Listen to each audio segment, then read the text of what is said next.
GS Singh institute of pharmacy, Parasrai, Dhondi, Laharpur road, Sitapur. सत्र 2023-24 के लिए प्रवेश प्रारंभ। D Farm, B Farm, PG diploma in journalism and mass communication, PG diploma in computer application. नमस्कार, मैं हूं डॉक्टर पंकज सिंह गौर। दर्शकों के अभिवादन के साथ शुरू करते हैं आई इंडिया का खास शो खबरनामा। सुर्खियों वाले खबरनामे का आगाज दिन भर की बड़ी खबरों के साथ। आज के खबरनामा में सबसे पहले बात करेंगे बसपा के प्रदेश कार्यालय से मायावती, डॉक्टर अंबेडकर और कांसीराम की प्रतिमाओं को हटाए जाने के बारे में। मायावती की बड़े पदाधिकारियों के साथ प्रदेश कार्यालय में हुई बैठक की और बात होगी चिकित्सा क्षेत्र में फैले गड़बड़ झाले की। खबरनामा के अंत में जानेंगे यूपी में बेसिक स्कूलों की सूरत बदलने की चल रही तैयारियों की। लेकिन पहले नजर सुर्खियों पर। यूपी में कौन करेगा विपक्षी गठबंधन का नेतृत्व? अखिलेश ने क्या बताया पीडीए का मतलब? यूपी के बेसिक टीचर बनाए जाएंगे स्मार्ट गुरुजी। सेंधमारी से परेशान पुलिस ने निकाला कौन सा नया तरीका? दुधवा नेशनल पार्क में बाघों की मौत मामले की शुरू हुई जांच। 270 दिन के बजाय 60 में ही तैयार होगी अरहर की दाल, वैज्ञानिक कर रहे रिसर्च। लखीमपुर में हीट वेव से निपटने के लिए सीएमओ ने जारी की एडवाइजरी। सीतापुर और लखीमपुर जिलों में सरकारी गैर सरकारी कार्यालयों, स्कूलों में भव्यता के साथ मनाया गया योग दिवस। आइए अब बात उस खबर की करते हैं जिसने यूपी के राजनीतिक गलियारों में हलचल मचा दी है। एक सवाल बन गई है और जिसका जवाब हर कोई जल्द ढूंढना चाह रहा है, लेकिन यह क्यों हुआ इसका किसी के पास जवाब नहीं है। बात लखनऊ स्थित प्रदेश कार्यालय में रखी बसपा सुप्रीमो मायावती, डॉक्टर भीमराव अंबेडकर और कांसीराम की प्रतिमाओं को कार्यालय से हटाने की है। अब यह तीनों प्रतिमाएं कार्यालय से सटे पूर्व सीएम मायावती के आवास में शिफ्ट कर दी गई हैं। हालांकि यह फैसला राजनीतिक पंडितों को चौंकाने वाला है, क्योंकि डॉक्टर अंबेडकर और कांसीराम बसपा के लिए कितना जरूरी है यह किसी को बताने की जरूरत नहीं है। ऐसे में इनकी प्रतिमाओं को कार्यालय से हटाकर आवास में क्यों रखा गया, इसका जवाब आने वाले समय में पता चलेगा। फिलहाल बसपा की ओर से सफाई देते हुए कहा गया है कि पार्टी कार्यालय में सिर्फ बैठक वाले दिन ही लोग आते हैं, जबकि आवास पर दिन भर लोगों की आवाजाही लगी रहती है। लोकसभा चुनाव आने में बहुत ज्यादा समय शेष नहीं रह गया है। भाजपा की मोदी सरकार हैट्रिक की जुगत में है, इसके लिए कोर कसर नहीं बाकी रखी जा रही है। तो दूसरी तरफ भाजपा के विरोधी दल हैं जो किसी न किसी तरीके से भाजपा के विजय रथ को रोकना चाह रहे हैं। ऐसे में क्या 2024 के लोकसभा चुनाव के लिए विपक्ष का महागठबंधन बनेगा? अगर बनेगा तो उसकी शक्ल क्या होगी? कोई ड्राइविंग सीट पर होगा तो कौन कौन दल सवार बनेंगे? जैसे तमाम सवाल अभी फिजाओं में तैर रहे हैं। यूपी में बात करें तो फिलहाल सपा बसपा एक साथ आने को कतई तैयार नजर नहीं आते हैं। साथ ही सपा और बसपा दोनों का रुख कांग्रेस को लेकर भी अच्छा नहीं है। सपा प्रमुख अखिलेश यादव यूपी में अपनी पकड़ देखते हुए बिग बॉस की भूमिका में चाहते हैं। इसे लेकर अन्य दलों सहित कांग्रेस को साफ संकेत भी दे चुके हैं। बात करें ऐन वक्त अपना फैसला पलटने के लिए यूपी की राजनीति में मशहूर बसपा सुप्रीमो मायावती की, तो वह फिलहाल किसी पार्टी से गठबंधन न करके अकेला चलो की तर्ज पर लोकसभा के समर में उतरने की बात कह रही हैं। हालांकि पिछड़ा वर्ग में पकड़ रखने वाले महान दल ने बसपा को समर्थन का ऐलान कर दिया है। उधर असदुद्दीन ओवैसी की AIMIM और बसपा के बीच भी संपर्क के तार जुड़ते बताए जा रहे हैं। इसी बीच बसपा के एक उच्च पदाधिकारी का दिल्ली के कांग्रेस मुख्यालय पहुंचना एक नया सवाल पैदा कर रहा है कि क्या बसपा और कांग्रेस गठबंधन की तैयारी में है? क्योंकि कांग्रेस के एक धड़े को सपा के मुकाबले बसपा ज़्यादा मुफीद नजर आ रही है। यह खेमा तर्क देता है कि बसपा का वोट बैंक सपा के वोट बैंक के अपेक्षा ज़्यादा विश्वसनीय है और सपा के मुकाबले बसपा अपने वोट अच्छी तरह से कांग्रेस के पक्ष में ट्रांसफर करवा सकती है। गठबंधन में कांग्रेस फिलहाल अपने लिए बड़े भाई की भूमिका चाहती है। देश की सबसे पुरानी और सबसे बड़ी पार्टी का तर्क देकर विपक्षी मोर्चे का नेतृत्व अपने हाथ में चाहती है, लेकिन फिलहाल राज्यों पर काबिज छोटे दल कांग्रेस को प्रमुख भूमिका के पक्षधर नजर नहीं आ रहे हैं। ऐसे में आने वाले वक्त में क्या क्या होता है यह देखना बेहद दिलचस्प रहेगा। आने वाला लोकसभा चुनाव बसपा अपने दलित और मुस्लिम वाले फार्मूले पर लड़ने की तैयारी कर रही है। इसकी एक बानगी हाल ही में संपन्न हुए निकाय चुनाव में मिल चुकी है। इस चुनाव में बसपा ने बड़ी संख्या में मुस्लिम प्रत्याशियों को मैदान में उतारा था। हालांकि उन्हें अपेक्षित सफलता नहीं मिल सकी थी, लेकिन पार्टी इस प्रयोग को लोकसभा चुनाव में दोहराने की तैयारी में है। इसके लिए एक तरफ तो बसपा और असदुद्दीन ओवैसी की AIMIM के बीच गठबंधन की चर्चाएं हो रही हैं, तो दूसरी तरफ बसपा प्रमुख मायावती अपने बयानों से भी इन्हीं चर्चाओं को हवा दे रही हैं। लखनऊ स्थित बसपा कार्यालय में आयोजित पार्टी की अहम बैठक को संबोधित करते हुए मायावती ने जिन बिंदुओं को लेकर भाजपा पर निशाना साधा, उससे भी बसपा की इसी रणनीति का खुलासा होता है। स्टेट, मंडल और जिला कमेटियों के वरिष्ठ पदाधिकारियों को संबोधित करते हुए मायावती ने महंगाई, गरीबी, बेरोजगारी, बिजली, पानी जैसी बुनियादी चीज़ों की कमी का उल्लेख करते हुए कहा कि भाजपा की सरकारें इन कमियों से ध्यान भटकाने के लिए जातिवादी, सांप्रदायिक और धार्मिक विवादों को जानबूझकर पूरी छूट दे रही हैं। मायावती ने कहा कि भाजपा को लव जिहाद, लैंड जिहाद, हिजाब, मदरसा, बुलडोजर, राजनीति और धार्मिक उन्माद फैलाने वाले बयानों से बचना होगा, क्योंकि यूपी, MP, हरियाणा, महाराष्ट्र और उत्तराखंड में यही सब हो रहा है। बैठक में मायावती ने सपा पर भी निशाना साधा। उन्होंने कहा कि विकास पूरे प्रदेश का होना चाहिए, न कि समाजवादी पार्टी की हुकूमत की तरह कुछ जिलों में खास क्षेत्रों का ही विकास किया गया है। NDA बनाम PDA बताने के बाद सपा प्रमुख अखिलेश यादव ने ट्वीट कर PDA का मतलब भी बताया और सभी से इससे जुड़ने की अपील की है। सपा प्रमुख ने कहा कि PDA मूल रूप से पिछड़े दलित व अल्पसंख्यक के शोषण, उत्पीड़न और उपेक्षा के खिलाफ उठती हुई चेतना और समान अनुभूति से जन्मी एकता का नाम है। अखिलेश ने कहा कि जो मानवता के आधार पर इस तरह की नाइंसाफ़ी के खिलाफ हैं, वह दलगत राजनीति से ऊपर उठकर इससे जुड़ें। सरकारी अस्पतालों का सिस्टम कैसा है किसी को बताने की ज़रूरत नहीं, और निजी अस्पतालों में मरीजों का किस तरह से दोहन किया जाता है यह भी किसी से छिपा नहीं। ऐसे में भारत के मेडिकल यानी चिकित्सा क्षेत्र की नसों में भ्रष्टाचार घुल गया है, कहा जाना गलत नहीं होगा। धरती के भगवान यानी डॉक्टरों और अस्पतालों की बेशर्म लूट के किस्सों की गाथा बड़ी लंबी है। इसे छोड़ भी दें तो कभी दवा बनाने की लागत और उनके बिक्री मूल्य में जमीन आसमान का अंतर सवाल बनता है, तो कभी नकली दवाओं का मामला सुर्खियां बन जाता है। हैरान करने वाली बात है कि अब तो अस्पताल भी नकली चलाए जाने लगे हैं। केंद्र सरकार के स्वास्थ्य मंत्री मनसुख मंडाविया का दावा है कि भारत में नकली दवाओं पर कतई बर्दाश्त नहीं की नीति पर चला जा रहा है। नकली दवाओं को लेकर अब तक 71 कंपनियों को नोटिस जारी कर दिए गए हैं। यह दावा कर स्वास्थ्य मंत्री और सरकार भले ही अपनी पीठ थपथपा लें, लेकिन जब अस्पताल ही फर्जी चलाए जाने लगें तो स्वास्थ्य महकमे के जिम्मेदारों से लेकर सरकार तक पर गंभीर सवाल उठना लाजमी है।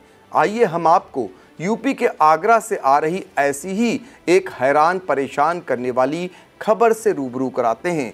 यहाँ पर अस्पतालों के पंजीकरण में बड़ा फर्जीवाड़ा सामने आया है। स्वास्थ्य विभाग ने ऐसे 15 डॉक्टर चिन्हित किए हैं जिनके नाम से आगरा और आसपास के जिलों में 449 अस्पताल और पैथोलॉजी लैब पंजीकृत मिले हैं।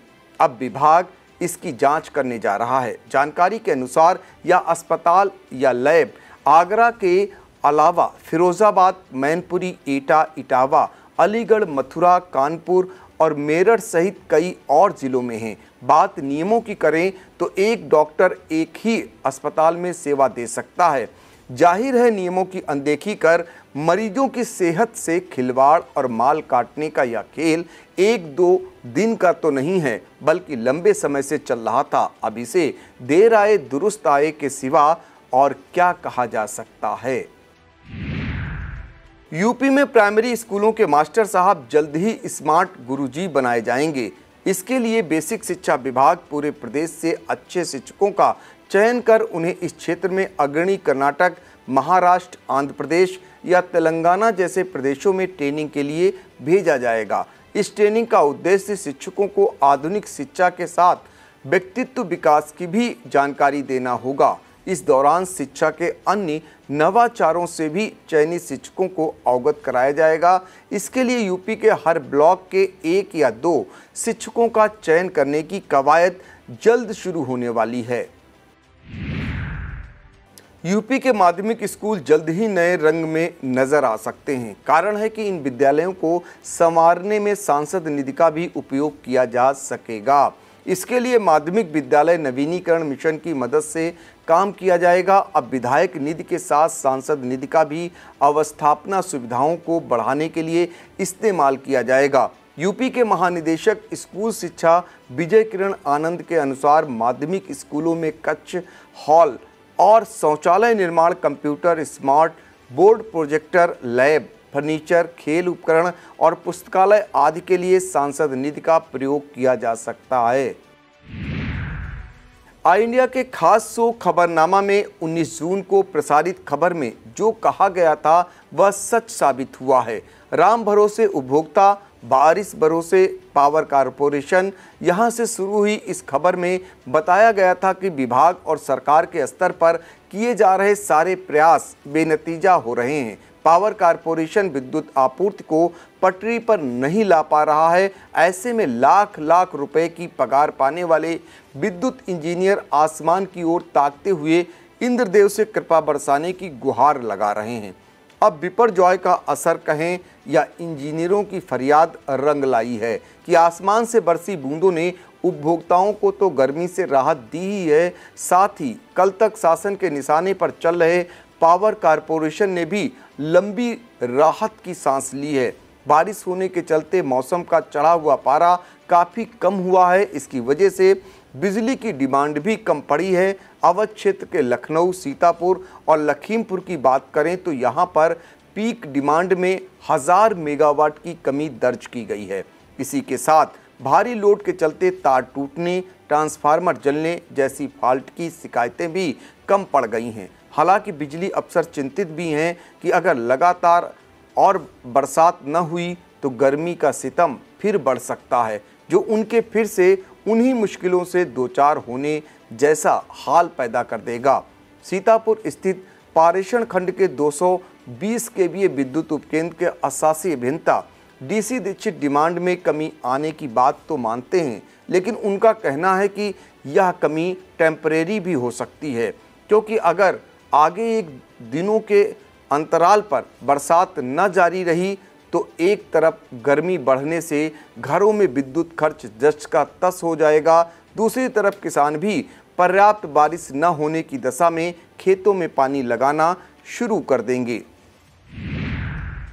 अपनी व्यवस्था में सेंधमारी से बचने के लिए यूपी का पुलिस महकमा बड़ी तैयारी कर रहा है। नकल माफिया और मुन्ना भाई यानी साल्वर गैंग की सेंधमारी रोकने के लिए विभाग 52,699 सिपाही भर्ती की लिखित परीक्षा हाइब्रिड मोड पर कराने की तैयारी में जुट गया है। यूपी पुलिस भर्ती एवं प्रोन्नत बोर्ड इस काम के लिए कार्यदायी संस्था का चयन करने के बाद पूरा कार्यक्रम तय करेगा। इसमें परीक्षा अवधि और तरीकों पर विचार विमर्श के बाद निर्णय लिया जाएगा। यह प्रयोग सफल होता है तो सभी अभ्यर्थियों से ऑनलाइन आवेदन लिए जाएंगे। लिखित परीक्षा ऑनलाइन और ऑफलाइन दोनों तरीके से कराई जाएंगी। अभ्यर्थियों के कंप्यूटर पर पेपर ऑनलाइन दिखेगा, लेकिन उसे हल ऑफलाइन तरीके से करना होगा। इसके लिए परीक्षा केंद्रों की संख्या के साथ परीक्षा अवधि को भी बढ़ाया जाएगा। भर्ती बोर्ड का मानना है कि इस तरीके से पेपर लीक होने या अन्य गड़बड़ी से बचा जा सकेगा। लखीमपुर खीरी जिला स्थित विख्यात दुधवा नेशनल पार्क में बाघों की मौत मामले की उच्च स्तरीय जांच शुरू हो गई है। शासन से पहुंची जांच टीम ने फील्ड डायरेक्टर ऑफिस में बैठकर बाघों की मौत संबंधी सभी रिपोर्टों की समीक्षा करने के बाद बाघों की मौत होने या उनके शव पाए जाने वाले स्थानों का मौका मुआयना किया और साथ ही स्थानीय अधिकारियों और कर्मचारियों से भी बयान लिए। पूर्व वन सचिव और दुधवा टाइगर रिजर्व के पूर्व फील्ड डायरेक्टर संजय सिंह की अगुवाई में पहुंची इस टीम में पूर्व मुख्य वन संरक्षक आर.के. सिंह, गोरखपुर चिड़ियाघर के वरिष्ठ पशु चिकित्सक डॉक्टर योगेश कुमार और हाल ही में दुधवा टाइगर रिजर्व के फील्ड डायरेक्टर बनाए गए ललित वर्मा भी शामिल रहे। बता दें कि दुधवा पार्क में एक के बाद एक करीब आधा दर्जन बाघ और तेंदुए की मौत से शासन स्तर पर हड़कंप मच गया था। मामला मुख्यमंत्री योगी आदित्यनाथ के संज्ञान में आने के बाद जहां एक तरफ पार्क के नीचे से ऊपर तक समूचे प्रबंधन को बदल दिया गया था, वहीं उच्च स्तरीय जांच कमेटी का भी गठन कर दिया गया था, जो मौजूदा समय पार्क पहुंचकर इस मामले की जांच पड़ताल कर रहे हैं। लखनऊ विश्वविद्यालय की स्नातक प्रवेश परीक्षाएं 30 जून से 6 जुलाई तक कराई जाएंगी। इसका पेपर बहुविकल्पीय होगा। बीए, बीएससी, बीकॉम सहित सभी पाठ्यक्रम के लिए प्रवेश परीक्षा का समय 90 मिनट तय किया गया है। इसमें भाग लेने वालों से 100 प्रश्न पूछे जाएंगे। प्रत्येक प्रश्न के 2 अंक तय किए गए हैं। इस परीक्षा के लिए प्रवेश पत्र 26 जून को जारी किए जाएंगे। अब बात खाद्यान्न उत्पादन क्षेत्र में आने वाली उस नई क्रांति के बारे में करते हैं, जिसके तहत 270 दिन के बजाय 60 दिन में ही अरहर की फसल तैयार हो जाया करेगी। यह नई क्रांति स्पीड ब्रीडिंग तकनीक से आने वाली है। भारतीय दलहन अनुसंधान संस्थान इस तकनीक का प्रयोग शुरू करने जा रहा है। केंद्र सरकार से इस कार्य के लिए संस्थान को 5 करोड़ रुपए का अनुदान स्वीकृत कर दिया गया है। बता दें कि खाने में पोषण की मात्रा बढ़ाने के लिए सरकार की कोशिश दलहन उत्पादन बढ़ाकर आत्मनिर्भर होने की है। संस्थान के वैज्ञानिक सरकार की इस मंशा को देखते हुए पिछले कुछ समय से तीव्र प्रजनन यानी स्पीड ब्रीडिंग तकनीक पर काम कर रहे हैं। मुसलमानों के बड़े शैक्षणिक संस्थान दारुल उलूम देवबंद से जारी एक फरमान को बरेलवी उलेमा ने आईना दिखा दिया है। देवबंद की ओर से अपने छात्रों को अंग्रेजी व अन्य विषयों की पढ़ाई से दूर रहने का निर्देश जारी किया गया था। इसे न मानने वालों को संस्था से निकाल देने की चेतावनी भी दी गई थी। बरेलवी उलेमा मौलाना शहाबुद्दीन रज़वी ने कहा है कि मदरसों में सिर्फ धार्मिक शिक्षा काफ़ी नहीं है। यदि मुस्लिम समाज मजहबी शिक्षा के ही भरोसे बैठा रहेगा तो वह बेरोजगारी में दबा रहेगा। मौलाना ने कहा कि समय आ गया है कि एक हाथ में कुरान और एक हाथ में कंप्यूटर जैसी आधुनिक शिक्षा को भी मुस्लिम छात्रों द्वारा अपनाया जाए। मौलाना ने इसी के साथ मदरसा शिक्षा में सुधार के लिए सरकार द्वारा उठाए जा रहे कदमों को वाजिब करार दिया। वक्त हो चला है एक छोटे से ब्रेक का। आप देखते रहिए I India. Studywell group of institutions Sitapur, Studywell public school Vijay Laxmi Nagar, Studywell senior secondary school Lakhimpur road Sitapur, affiliated to CBSE board New Delhi, world class infrastructure, NCC for boys and girls, blessed by Honorary President of India and Governor of UP, state of the art labs, school cinema, ultra modern teaching support, digital classrooms. Studywell Group presents ITI and Pharmacy College. Agarwal Public Inter College, Vijay Lakshmi Nagar, Sitapur, creates history again. Our intermediate topper, Venkatesh Maurya, got first rank in city and 9th rank in district. Our high school topper, Isra Azmi, got 3rd rank in city. Our 3 students, Ankit Kumar Vishwakarma, Himanshu Mishra and Vikas Anand Gautam, got selected in central government job. Admission open for session 2023-2024. Our other institution is Shivam Agarwal Memorial Degree College, BA, BCom, DLED, CCC and O level. So hurry up. बड़े मियाँ तो बड़े मियाँ, छोटे मियाँ सुभान अल्लाह। यह कहावत यूपी के होमगार्ड विभाग पर इन दिनों चरितार्थ हो रही है। कारण है कि विभाग में फर्जी ड्यूटी घोटाला उजागर हुआ है, जिसकी जांच शुरू हो गई है। बड़े मियाँ यानी पुलिस बल के साथ कंधे से कंधा मिलाकर ड्यूटी करने वाले छोटे मियाँ यानी होमगार्ड के 13 जवानों पर इस घोटाले को अंजाम देने का आरोप लगा है। होमगार्ड मुख्यालय के डीजी वी.के. मौर्य ने इस घपले की जांच के लिए कमांडेंट संतोष कुमार, पीयूष कांत और प्रमोद पाल को निर्देशित किया है। आरोप साबित होने पर इन सभी होमगार्ड की संपत्तियां जब्त किए जाने की तैयारी है। बता दें कि लखनऊ के जिला कमांडेंट अतुल सिंह ने गोमती नगर विस्तार थाने में यह मामला दर्ज कराया था। इसमें 13 होमगार्ड पर साजिश रचकर सरकार के धन के दुरुपयोग का आरोप लगाया गया था। तहरीर में कहा गया था कि एनआईसी ने होमगार्ड ड्यूटी लगाने के लिए एक सॉफ्टवेयर तैयार किया गया है, जिसके लिए ड्यूटी लगाने से लेकर उनकी हाजिरी भी लगाई जाती है। बीओ सुरेश सिंह ने सॉफ्टवेयर में छेड़छाड़ कर एक ही समय में 13 होमगार्डों को 2-2 जगहों पर तैनात दिखा दिया और दोनों स्थान के लिए मिलने वाला वेतन जारी करा दिया था।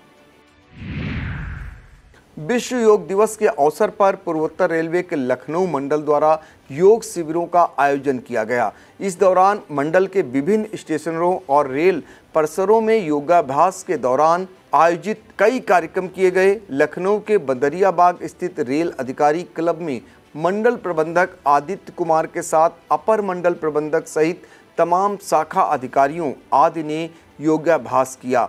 इस कार्यक्रम को संबोधित करते हुए मंडल प्रबंधक आदित्य कुमार ने योग को शारीरिक एवं मानसिक स्वास्थ्य को बेहतर करने वाला बताया।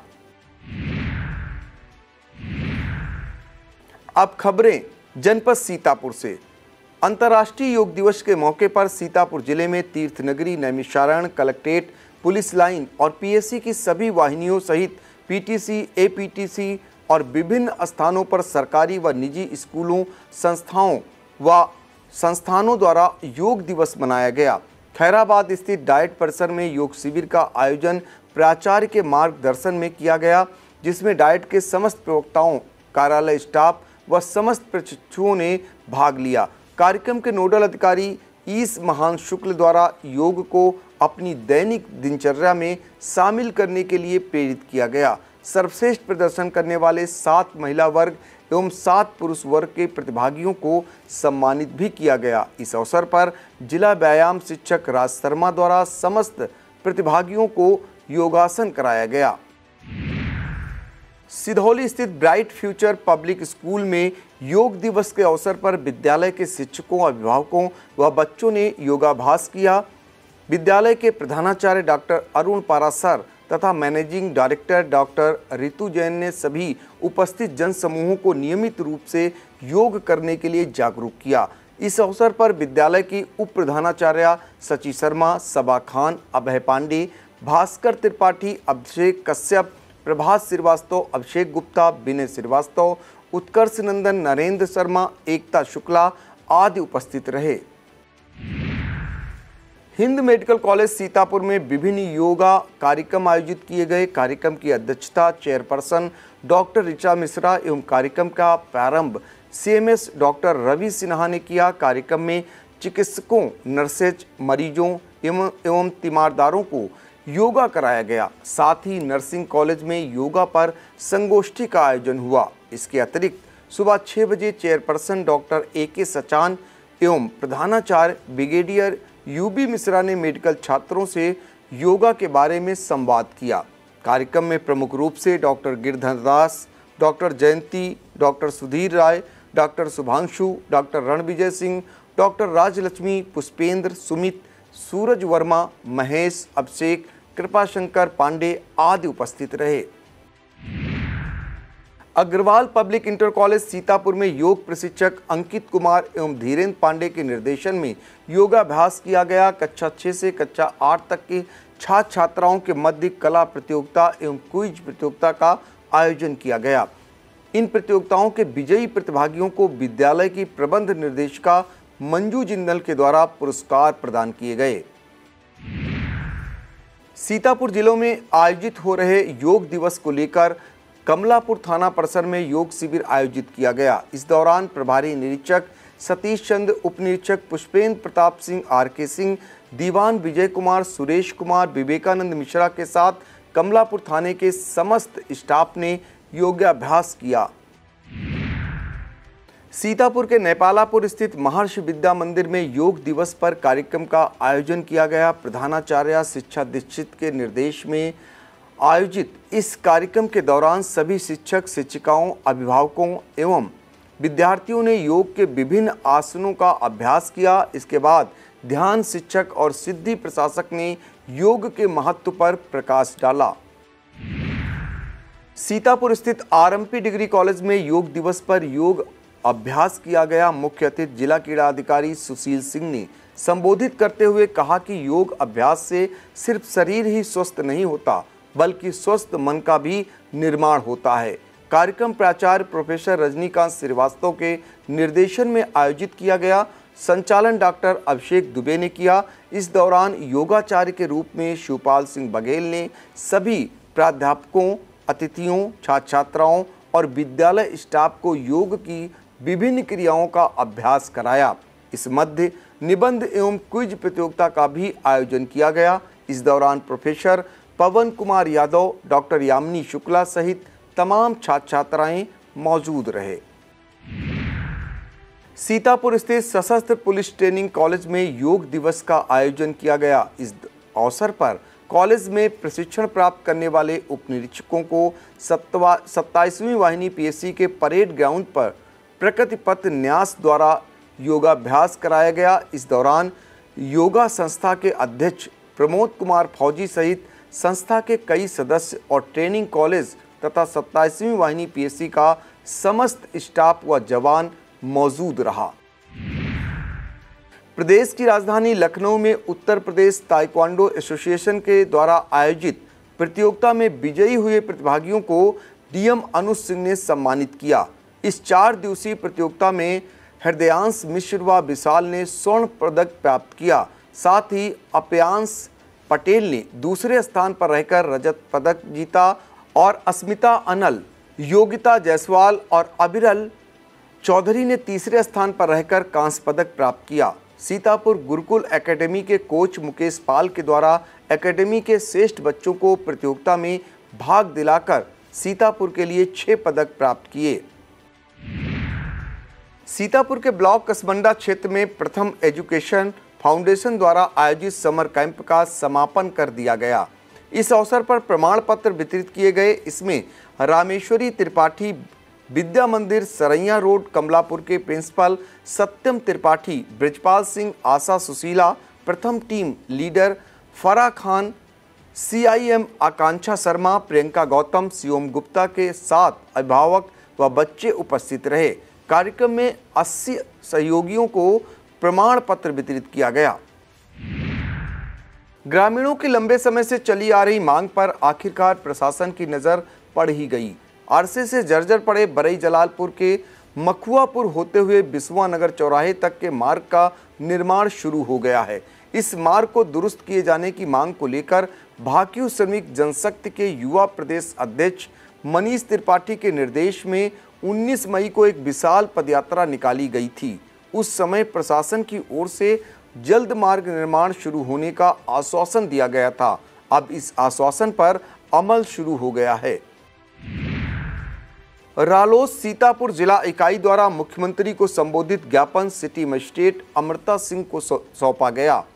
जिला अध्यक्ष शरद पांडे की अगुवाई में सौंपे गए इस ज्ञापन में 5 बिंदुओं पर मुख्यमंत्री का ध्यान आकृष्ट कराते हुए जल्द समाधान कराए जाने का अनुरोध किया गया है। ज्ञापन देते हुए RP सिंह चौहान, दिग्विजय पाल, भोलानाथ वर्मा, अतुल द्विवेदी और कौशलेंद्र सिंह आदि मौजूद रहे। भाकियू की सीतापुर जिला इकाई ने कलेक्ट्रेट सभागार में आयोजित किसान दिवस में भाग लेने के बाद जिलाधिकारी को ज्ञापन सौंपा। इससे पूर्व संगठन की मासिक पंचायत लालबाग पार्क में आयोजित की गई। जिसकी अध्यक्षता जिला अध्यक्ष रामदास यादव ने की और संचालन प्रदेश उपाध्यक्ष मयंक सिंह चौहान ने किया। इस पंचायत में किसानों से चर्चा के बाद 6 बिंदुओं का ज्ञापन तैयार कर किसान दिवस पर हो रहे आयोजन के मध्य जिला अधिकारी अनुज सिंह को सौंपा। इस दौरान राम प्रकाश सिंह, संपत वर्मा, जमाल अहमद, सुरेश प्रकाश यादव, आशीष गुप्ता, मणिकांत त्रिपाठी, राजेंद्र प्रसाद वर्मा आदि मौजूद रहे। विकासखंड कसमंडा में कार्यरत पंचायत सहायकों ने एक ज्ञापन प्रभारी खंड विकास अधिकारी कसमंडा शिव प्रकाश दुबे को सौंपा। यह 5 सूत्री ज्ञापन दिए जाने के मौके पर पंचायत सहायक संघ के कसमंडा ब्लॉक अध्यक्ष आकाश यादव, राधा भार्गव, धनंजय कुमार, ब्रजेश कुमार, चित्रांश मिश्रा, मान सिंह, सचिव धर्मेंद्र कुमार, अर्चना रावत आदि उपस्थित रहे। सीतापुर के Aryakul college of pharmacy and research Sitapur में योग शिविर का आयोजन किया गया। इसमें कॉलेज के अध्यापकगण और विद्यार्थियों ने योगाभ्यास किया। इस मौके पर प्रधानाचार्य ने सभी को संबोधित करते हुए योग को अपनी दिनचर्या में शामिल करने का आह्वान किया। कार्यक्रम में कॉलेज के प्रबंध निदेशक डॉक्टर सशक्त सिंह, प्रधानाचार्य डॉक्टर उमेश प्रताप सिंह, उप निदेशक डॉक्टर आदित्य सिंह, डॉक्टर अब्दुल रब खान, रोहित सिंह, राजीव, राहुल आदि मौजूद रहे। महमूदाबाद के सीता इंटर कॉलेज में अंतर्राष्ट्रीय योग दिवस के मौके पर योग शिविर आयोजित किया गया। प्रधानाचार्य आर.के. वाजपेयी के निर्देशन में आयोजित इस शिविर में योग प्रशिक्षक विजय वर्मा ने योग के विभिन्न आसनों का अभ्यास कराया। इस अवसर पर के सिंह और कॉलेज के डिप्टी मैनेजर आनंदजेय आशीष सहित समस्त स्टाफ और बड़ी संख्या में छात्र छात्राएं मौजूद रहे। जिला अधिकारी अनुज सिंह की अध्यक्षता में किसान दिवस का आयोजन सीतापुर कलेक्ट्रेट सभागार में किया गया। इस अवसर पर कृषि एवं संबंधित विभागों के अधिकारी गणों के साथ ही विभिन्न विकास खंडों के किसान और किसान संगठनों के प्रतिनिधि भी उपस्थित रहे। उप कृषि निदेशक ने पिछले किसान दिवस की बैठक में प्राप्त शिकायतों के निस्तारण से अवगत कराया। इसमें पाया गया कि विभिन्न विभागों की 17 शिकायतों में से 13 शिकायतों का निस्तारण हो पाया था। जिला अधिकारी ने निर्देशित किया कि किसानों की शिकायतों का प्राथमिकता के आधार पर निस्तारण कर अनुपालन आख्या 1 सप्ताह में जिला कृषि रक्षा अधिकारी कार्यालय में अनिवार्य रूप से उपलब्ध कराई जाए। मुख्य पशु चिकित्सा अधिकारी सीतापुर द्वारा अवगत कराया गया कि वर्तमान समय में गला घोंटू व लंपी वायरस का टीका उपलब्ध है। यदि किसान भाई चाहें तो टीका लगवा सकते हैं। इस दौरान सर्वाधिक शिकायतें नलकूप विभाग, सिंचाई विभाग व पशुपालन विभाग से प्राप्त हुई। आगामी त्योहार बकरीद और श्रावण मास को लेकर हरगांव थाना परिसर में पीस कमेटी की बैठक का आयोजन किया गया। इसमें क्षेत्र के गणमान्य नागरिकों के साथ एसडीएम सदर गौरव रंजन श्रीवास्तव, सीओ सदर राजू कुमार साव और हरगांव थाना प्रभारी भानु प्रताप सिंह ने विचार विमर्श कर सभी त्योहार शांतिपूर्ण ढंग से मनाए जाने और सोशल मीडिया का दुरुपयोग नहीं करने का निर्देश दिया। एसडीएम सदर ने कहा कि कांवड़ यात्रा के दौरान डीजे बजाने पर रोक नहीं, लेकिन सामान्य आवाज पर बजाएं। कहीं कोई दिक्कत हो तो तत्काल अवगत कराएं। इस अवसर पर नगर पंचायत अध्यक्ष गफ्फार खान, व्यापार मंडल अध्यक्ष राकेश सेठ, श्रवण जायसवाल, मंसूर खान, सुएब, हारून, कन्हैयालाल जोशी, मुकेश राय सहित काफी लोग उपस्थित थे। अब खबरें जनपद लखीमपुर खीरी से। समूचे लखीमपुर जनपद में उत्साह उल्लास उमंग के साथ अंतर्राष्ट्रीय योग दिवस का आयोजन किया गया। जिला मुख्यालय पर कृषि उत्पादन मंडी समिति में आयोजित योग शिविर में बड़ी तादाद में लोग शामिल हुए। इसी के साथ तहसील, ब्लॉक व विभिन्न सरकारी व निजी संस्थानों में भी योग दिवस पर कार्यक्रमों का आयोजन हुआ। पूरे कार्यक्रम का सफल संयोजन क्षेत्रीय आयुर्वेदिक एवं यूनानी अधिकारी डॉक्टर हरवंश कुमार ने किया। जिला प्रशासन एवं आयुष विभाग के संयुक्त तत्वाधान में आयोजित कार्यक्रम का शुभारंभ केंद्रीय गृह राज्य मंत्री अजय मिश्र टेनी, विधायक सदर योगेश वर्मा, डीएम महेंद्र बहादुर सिंह, आकांक्षा समिति अध्यक्ष अल्पना सिंह, सीडीओ अनिल कुमार सिंह, एडीएम संजय सिंह ने दीप जलाकर किया। इसके बाद प्रधानमंत्री नरेंद्र मोदी के कार्यक्रम का सजीव प्रसारण देखा व सुना गया। योग दिवस के मौके पर नूपुर गुप्ता के निर्देशन में प्रगति बनरवाल, प्रीति शुक्ला, खुशी वर्मा, पारुल सिंह, राजदीपिका तिवारी, प्रतीक तिवारी, अंकित वर्मा, क्षितिज कुमार, प्रिंस रंजन बरनवाल ने शानदार योग प्रदर्शन की प्रस्तुति देकर समा बांध दिया। डॉक्टर सालू गुप्ता के संचालन में INO ने SSB camp Lakhimpur, rotary club Lakhimpur और भारत विकास परिषद में योग शिविरों का आयोजन किया। संस्था की सदस्या अंजुल जलोटा, अंशु मित्तल, शालिनी भल्ला, अंजू गुप्ता, चेतना, निष्कर्ष, अनीता, कुमकुम, राखी, शोभा, प्रीति ने सभी से शिविर आयोजन में सहयोग प्रदान करने का आह्वान किया था और वो सफल भी रहा। भारतीय योग संस्थान लखीमपुर खीरी द्वारा गुरु नानक इंटर कॉलेज में सामूहिक योग साधना का कार्यक्रम किया गया। कार्यक्रम संस्थान के जिला प्रधान रमेश कुमार वर्मा की अध्यक्षता में आयोजित हुआ। इस अवसर पर मुख्य अतिथि के रूप में पालिका अध्यक्ष डॉक्टर ईरा श्रीवास्तव तथा विशिष्ट अतिथि के रूप में DIOS डॉक्टर महेंद्र प्रताप सिंह, संरक्षक सेवक सिंह अजमानी, प्रांतीय प्रधान नरेंद्र सिंह वर्मा, महिला शाखा की जिला प्रधान अर्चना श्रीवास्तव आदि मौजूद रहे। क्षेत्रीय प्रधान अनिल वर्मा के संयोजन में हुए इस कार्यक्रम का संचालन जिला मंत्री शिवराम वर्मा और अशोक कुमार तोलानी ने किया। इस दौरान रचना बरनवाल और उनकी साथियों द्वारा योग पर आधारित एक सुंदर गीत प्रस्तुत किया। कार्यक्रम में गुरु नानक विद्या सभा इंटर कॉलेज के प्रधानाचार्य डॉक्टर मीनाक्षी तिवारी, गुरु नानक महाविद्यालय के प्राचार्य BK Shukla, national public school के प्रबंधक राजाराम वर्मा और युवराज दत्त महाविद्यालय के प्रोफेसर डॉक्टर DK सिंह सहित तमाम गणमान्य लोग मौजूद रहे। लखीमपुर में अंतर्राष्ट्रीय योग दिवस के अवसर पर केंद्रीय गृह राज्य मंत्री अजय मिश्र टेनी द्वारा यूपी बोर्ड की परीक्षाओं में सर्वोच्च स्थान प्राप्त करने वाले 10 छात्र छात्राओं को प्रोत्साहन राशि एवं अंग वस्त्र से सम्मानित किया गया। लखीमपुर में हीट वेव यानी गर्मी और लू से बचाव के लिए स्वास्थ्य महकमा अलर्ट हो गया है। CMO डॉक्टर संतोष गुप्ता और ACMO डॉक्टर अश्विनी कुमार ने सभी CSC, PSC आदि को इस बारे में दिशा निर्देश जारी कर दिए हैं। सभी CSC, PSC अधीक्षकों को शासन द्वारा जारी गाइडलाइन के अनुसार ही पुख्ता व्यवस्था रखने के लिए निर्देशित किया गया है। इसी के साथ CMO ने सभी अधीक्षकों को यह भी निर्देश दिया है कि लू लगने के क्या लक्षण होते हैं और इससे कैसे बचा जा सकता है। इसे लेकर भी व्यापक प्रचार प्रसार किया जाए। हीट वेव के मामलों को देखते हुए जिला अस्पताल में एक अलग से वार्ड बनाया गया है। CMS डॉक्टर IK रामचंदानी ने बताया कि हीट वेव के मरीजों को रखने के लिए 4 बेड का एक AC वार्ड तैयार किया गया है।